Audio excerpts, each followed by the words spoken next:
Ashamaa jira jirtuu kabajamtoota jaalatamtoota ilmaan Oromoo akkam nageenyi keessan akkami nageenyi badhaadhaa jirtu. Kanaan duratti viidiyoo tokko isiniif galakkiseetiin jira gaafii uummataa irratti hundaa'e inninis waa'ee Iimoo. Iimoon kun namoota hedduudhaaf akka hin bilbilamnetti namni natti himanii seera dhaabbadhuudhaan waa hedduu agarsiisatiin ture jechuudha. Amma immoo kanatti aansee wanni isin agarsiisuu barbaadu. Namni lakkoofsa keessan isin gaafata. Lakkoofsa Iimoo keetii naa kan isin jaa inni kannitaa fi hogguu kanniteef itti naqata. Si argachuu dadhaba. Namni kun si argachuu dadhabaa jechuudha. Maaliif Iimoo keetiitu akka namni lakkoofsaan hin arkanne tahee jira jechuudha. Kun immoo akkamitti sirraawaa isiniin agarsiisa. Kanatti aansuudhaan nama bilookii gootan jechuudha. Nama bilookii gootan tokko bilookii jalaa akkamitti akka baaftan akkasumatti lakkoofsa namaa tokko hogguu qabattan nama kana argachuudhaaf Iimoo nama sanii jechuudha. Kallattiin maqaasaa akka ati qabattetti akkasii dhufu.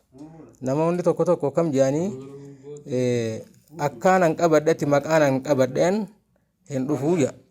Maqaan an qabadheen hin dhufunaa fi maquma namni san qabateen jira jedha. Kanallee isin agarsiisaa jechuudha. Kan akkamitti ilaaltanii akkamitti akka sirreeffattan ni ilaaltan amma isin agarsiisaa. Iimoo keessan seentanii Iimoo keessan hogguu seentan mataa gubbaa piroofaayila tuqxan. Piroofaayila kana eega tuqxee booda security and privacy kan jedhu kana seentaa jechuudha. Hogguu kanas seente nama bilookii goote jalaa baasuu barbaadde isa bilookdii ta'e unblock godhuu barbaadde akkasitti olooftaa bilookdii list kan jedhu kana seentaa jechuudha.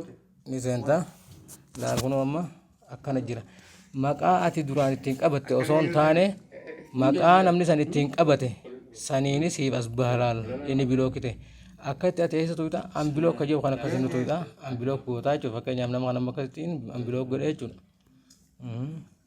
Profaayila isaa si warbaa achi booda profaayila isaa kana seenteeti akkana seentaa.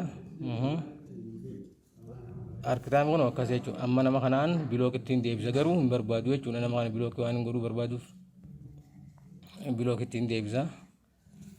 Kan gara biraa immoo namni lakkoofsa kee kennitee fi yeroo itti naqate si argachuu yoo dadhabe Iimoon kee sirraa barbaachisa. Bootaan sirreeffattuunis asuma bakkuma duraan isan seentaa jechuudha. Security and privacy kan jedhu kana ni seenta.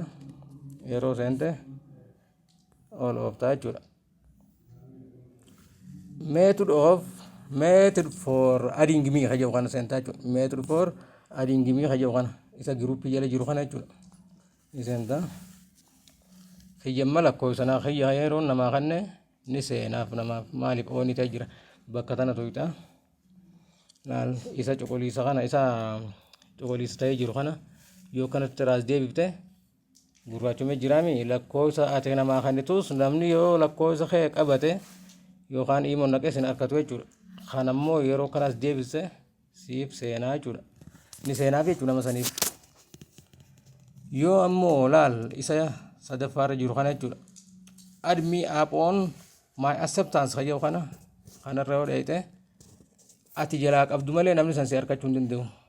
Jalaa qabii jeessi gaafata adii si dhufaa jechuudha. Direct kan jedhu kun ammoo laal isa kana add me directly kan jedhu lakkoofsa hojii wal qabata jechuudha. Lakkoofsa kee ati kanatti kana oon irra goonaan akkatti oon irra deebifnaan raayitiin dhufteeti add me directly kan jedhu kanarra si dhufti. Ati chumarra dhiifattee irraa ibduu deebitaa jechuudha. Kanaafi kan kana fakkaatus wanneen biraa hedduu qabadheetiin boodarra isinii dhiyaadha akka gaafii keessatti hundaa'eeti haala isaaniin hordofaadha isiniin ja'a. Akkasitti jiraadhaa galatoomaadhaa hordofaadhaa laayik sheer waliif godhaa.